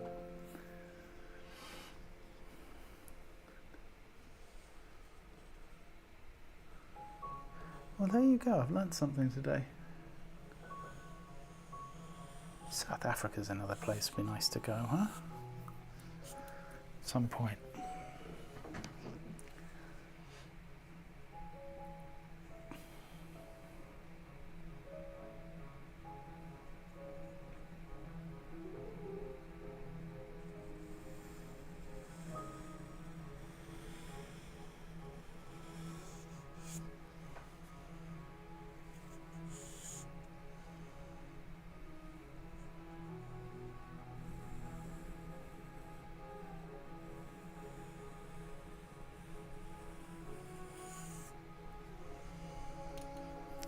Hello from Vietnam.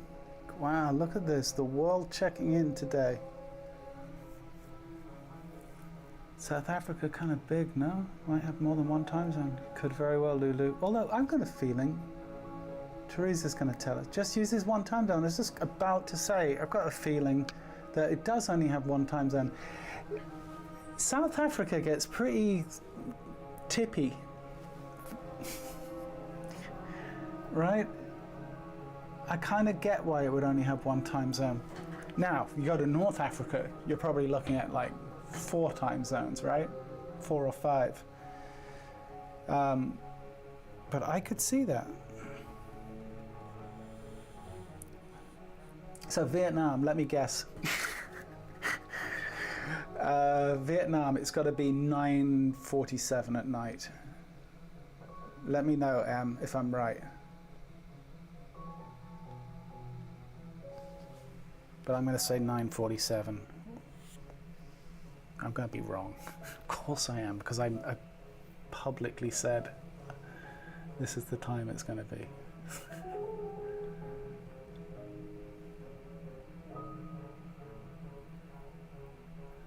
Okay, Lulu, if you're Googling stuff, that's not playing fair.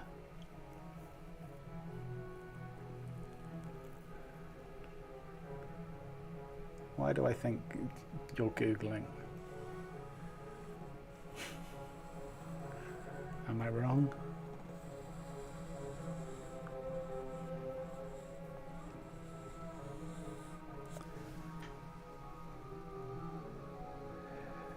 It's 1 a.m. in Vietnam.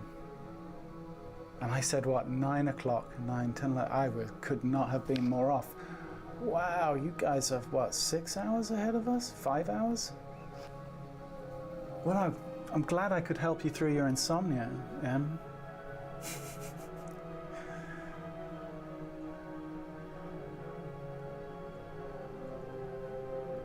You know, that whole part of the world I would love to check out at some point. Really would. A bunch of places in that neck of the woods, we'll say, very loosely.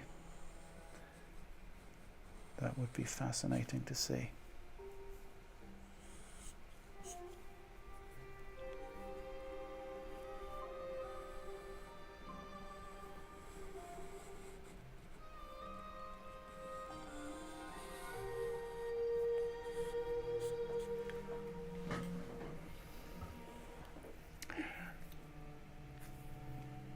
This is wacky foreshortening.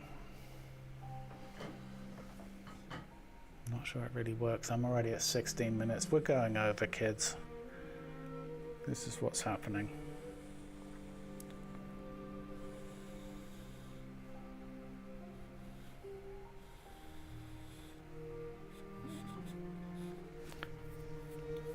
Yeah.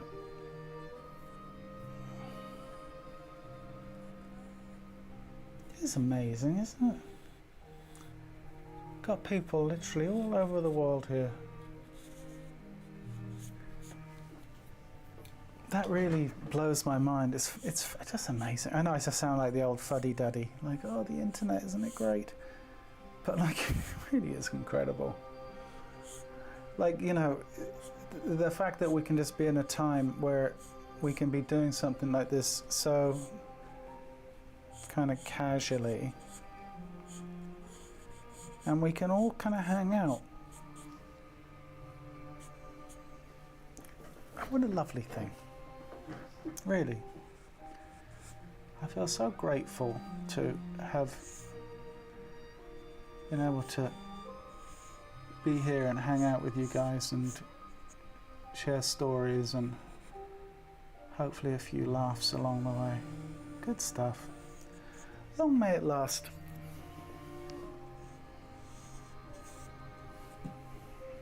Okay, I'm going to move to tone. Change up my pencil. Exactly, Lulu. Maybe embarrassed stories. Hemant, are you writing a book, Hemant, and you're just trying to get all the good stories out of me? I'm missing important information about street food, by the looks of things. Yes, look, this is what I love about the whole part of the world is the idea of just eating on the street and the weather being good for it and just hanging out. Sounds great. Have you seen these new, Rick? Have you seen these new horses' carriages? Amazing. Your sarcasm is obviously not lost on me, Rick. But for someone who runs around on a bike, you know, you're talking a big game there, my lad. Although I must say, I do look at Rick's Instagram feed with some envy. You live in a very beautiful part of the world, Rick. And yeah, it's always interesting to see your travels on your horseless carriage.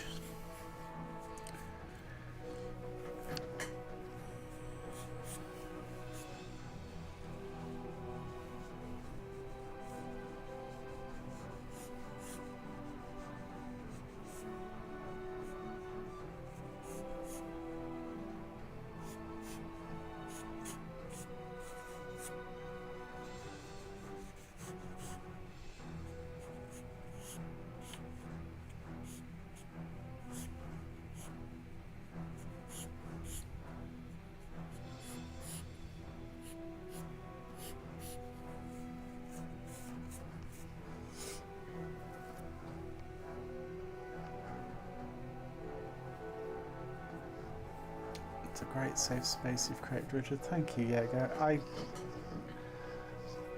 like to think so. Yeah.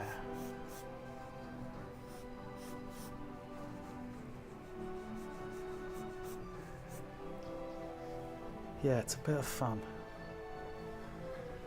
A bit of fun.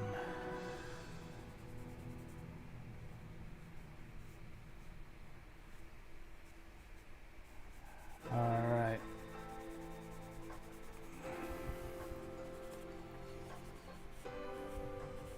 Uh-oh. What happened to the music?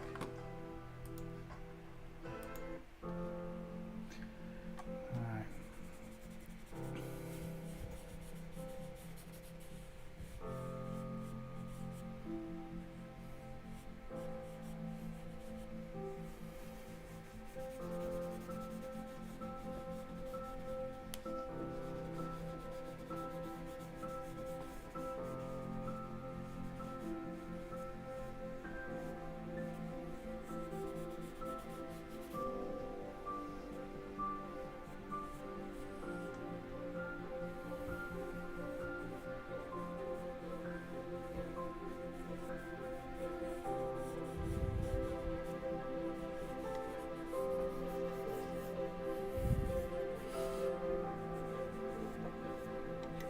Cool. All right, we got 5 minutos. So you know what we're gonna do? hit up this last pose. Do what we can. This has been a fun session, hasn't it? I hope you guys have enjoyed it. I certainly have.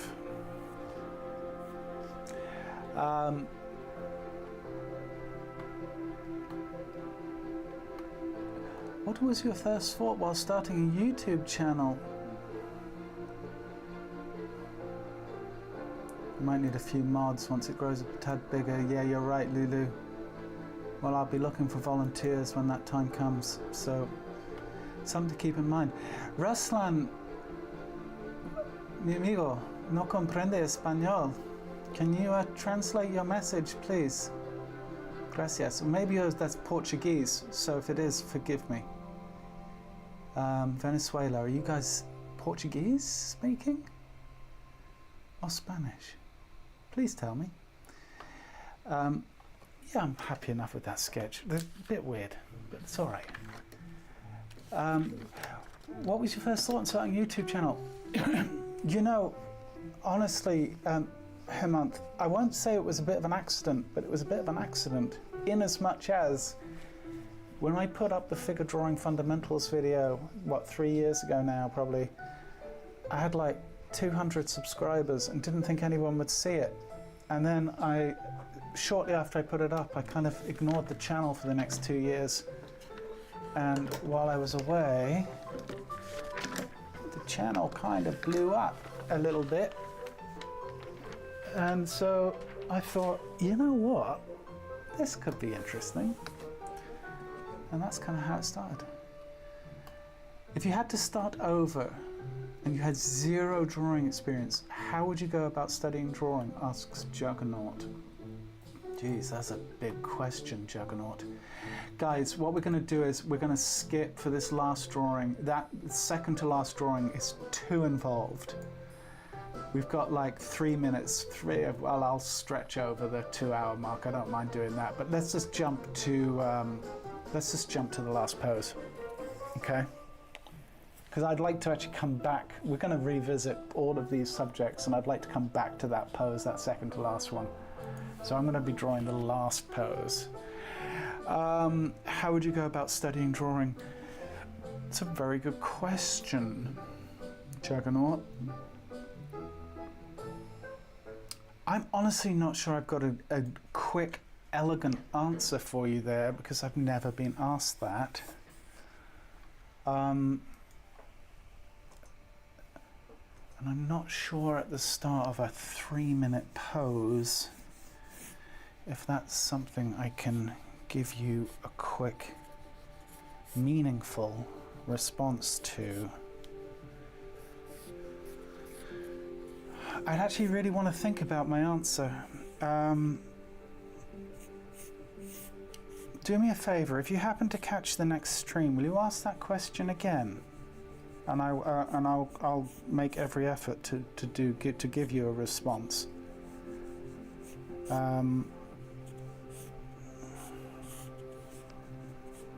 I just don't think I've got it in me right now. But it is a very good question. I certainly would do some things differently though.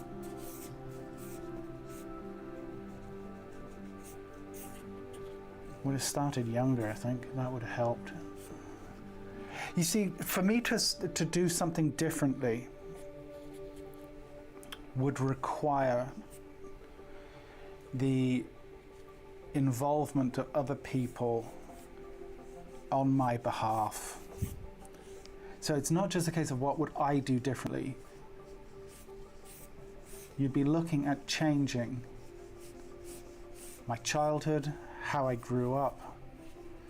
There's a lot of things, because I didn't have a formal education in art.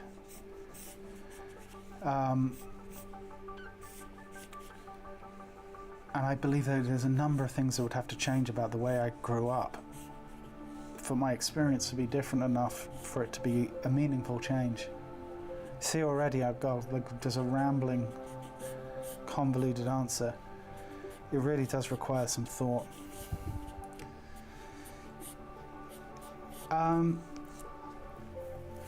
I wouldn't have been. You know what? I'll give you a little. Try and give you the 30-second answer. I believe that figure drawing is the seed and the foundation to almost all visual art in this realm, regardless of style. And that I believe that you can use figure drawing as a platform to work through ideas. And I guess I wish I'd started that journey a little sooner.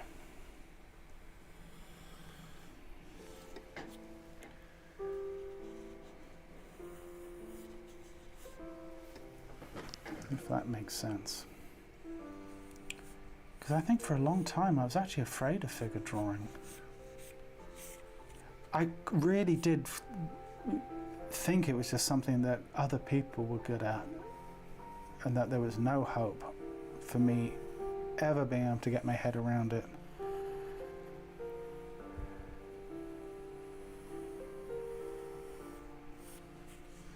And, you know, well, I'm certainly not great. I think I'm alright at it, and I think that most people could have a pretty good stab at getting decent at it. I wish there was less gatekeeping in art. And I wish there was less people that made out like there was some big mysterious thing to the process, which is simply not true. And I wish schools wouldn't give you the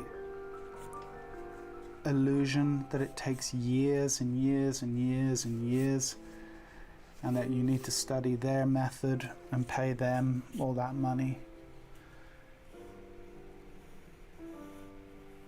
Because I think that there's a better way.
Do you have any other charcoal artists for inspiration? Would help me through. I like yours. Sands, Morgan, Watts. Look, there's a number of people I think that work very well with charcoal. And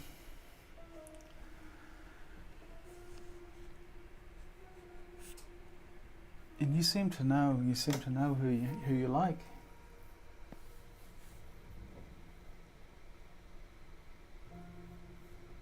You know who's nice, who works in a completely different style to me, is Henry Yan. He's got a nice book out. I have his book. It's nice. I could not work in his method at all. I find it, I find there's not enough, look, go look at his work, you'll see what I mean. It's a very, very, very, very different approach. Although I do believe that some of the core ideas are similar. Henry's work is nice. It's got a lovely spirit to it. I think for charcoal, for portraiture, Nathan Fowkes is very, very, very good. I was just recommending his book to one of my students the other day.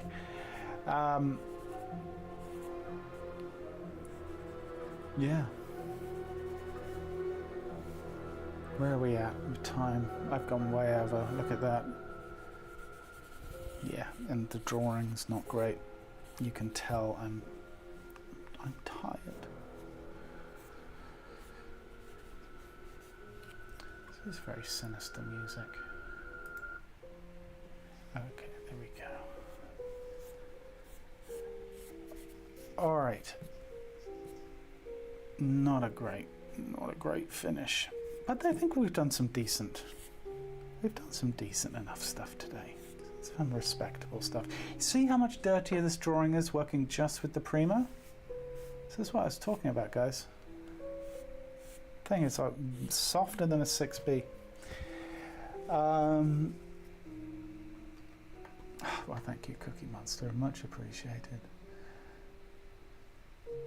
Cheap mechanical pencil, stack of printer paper will do. There you go.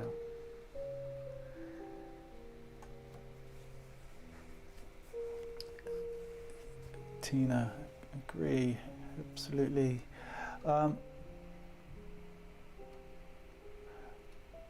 All that should be out the window now, that AI art is a thing. You either draw for your own process or you press a button to get it anyway. School's fancy processes does not matter. Yeah, look, that's a whole nother thing, isn't it? Check out John Singer Sargent's charcoal drawings. Yes, that's a very good point, Cookie Monster. I think I was kind of thinking more about living artists, people working today, you know. But yes, obviously we've got a lot, don't we? A lot of great drafts people. Yesterday was May the 4th. Very true, and I'll say it, Hemanth, may the 4th be with you. It was actually 2 days ago. It's the 6th today, at least where I am. Guys, we made it. That was good. Good session. I hope you guys enjoyed that. Do me a favor, if you wouldn't mind, hit the like button on the way out, all of that nonsense. It's much appreciated. Apparently it helps. This is what they say.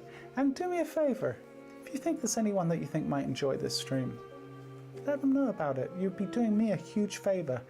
And you know, the more people that we can get along for the ride, the more sustainable this is going to be, right? And we all want it to be sustainable, I believe. So thanks so much, guys. Really, I will see you all on Thursday. In the meantime, look after yourselves. I'll see you then. Cheers. Bye.